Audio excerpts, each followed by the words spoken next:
हम लोग पिछले क्लास में सीखे थे कि कोई भी सामान को परचेज कैसे करते हैं। जब हम सामान खरीदना है तो परचेज कैसे करते हैं।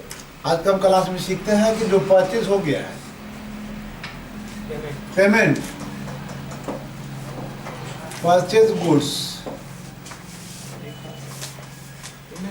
जो कस्टमर सामान खरीद लिया, जो पैसा है उसको पेमेंट का वाउचर बिल हम लोग कैसे निकालते हैं वो सीखते हैं। ठीक है, आपको कुछ भी नहीं करना है। परचेज जो कर लिए हैं, यदि उसको दोबारा देखना चाहते हैं तो उसको हम कहाँ से जाएंगे, कीबोर्ड में DD दबाएंगे, एक बार, दूसरा दबाएंगे DD। और समझ में ना, DD मतलब डिस्प्ले डे बुक नहीं, और वहाँ पर आपका लिस्टेड खुल जाएगा। जो आप सामान खरीदे हुए हैं, पार्टी करने में है, कार किने, वो सब आपको सेलेक्ट करके ओके कर लीजिएगा, दिखा देगा कितने का खरीदे हैं, वो भी आपको समझ में आ जाएगा। अब मुझे यहाँ पर क्या निकालना है, पेमेंट वाउचर बिल।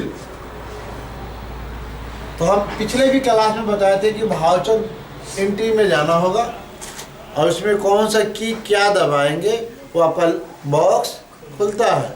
इसके लिए क्या करना होगा, पहले टैली खोलने के बाद गेटवे ऑफ टैली, जो मुख्य पेज होता है, ये टैली खोले तो अपने कंपनी का भी नेम सेलेक्ट कर लेना होगा, माइंड में हमेशा रखना होगा। ये नहीं कि कंपनी दूसरा में हम काम कर रहे हैं, टैली खोलें तो दूसरा का कंपनी सेलेक्ट है। आप उसे सोचेंगे कि सर पेमेंट तो हो ही नहीं रहा, तो कहाँ से होगा।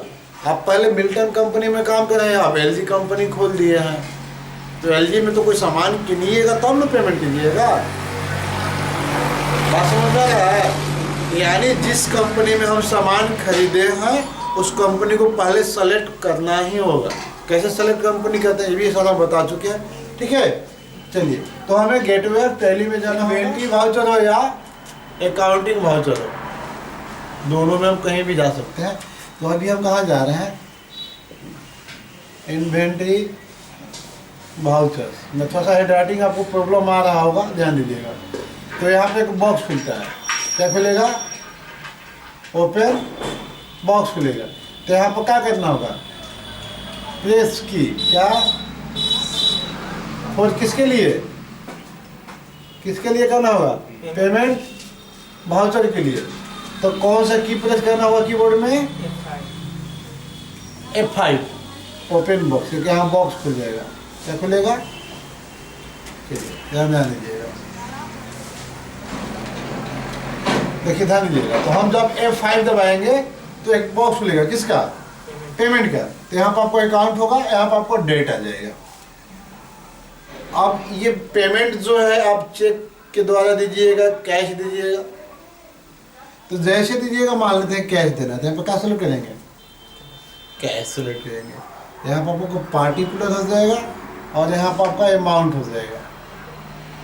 पेमेंट करने वाला कौन व्यक्ति है, जो व्यक्ति सामान को खरीदेगा वही ना। यहाँ पर क्या हो जाएगा, मोहन। यहाँ ध्यान दीजिएगा, थोड़ा सा नीचे लिखा जाता है करेंट बैलेंस, यानी जितना का आपको सामान किना होगा, 500, 1000, 10,000, यह वैल्यू बताएगा कि मोहन इतना का सामान खरीदा है। और समझ में आ रहा है। चलिए मान लेते हैं कि यहाँ पर 327 रुपया, कितना है, 327 रुपया। जब हम यहाँ पर 327 रुपया को पेमेंट करते हैं तो यहाँ पर वैल्यू क्या हो जाएगा, शून्य हो जाएगा, 0 हो जाएगा ना। यानी ये पार्टी जो है पैसा को पेमेंट कर दिया। आपको टैली में जो आपको यहाँ ध्यान देना होगा, जब इतना करने के बाद क्या कर लेना होगा, एक्सेप्ट कर लेना होगा। इसका भी प्रिंट देना चाहते हैं कीबोर्ड से, ऑल्ट और प्रिंट दबा दीजिए, प्रिंट दे दीजिएगा। एक परचेज का भी बिल दे देना होगा, एक पेमेंट का। समझ में आ गया कि हम पेमेंट कैसे करेंगे और परचेज वाउचर बिल कैसे निकालेंगे। चलिए, यदि आप लोगों को समझ में आता है तो अगली वीडियो देखने के लिए एक दूसरे का वीडियो दिखलाइए, लाइक शेयर कीजिए। अगली क्लास में मिलते हैं, तब तक के लिए धन्यवाद।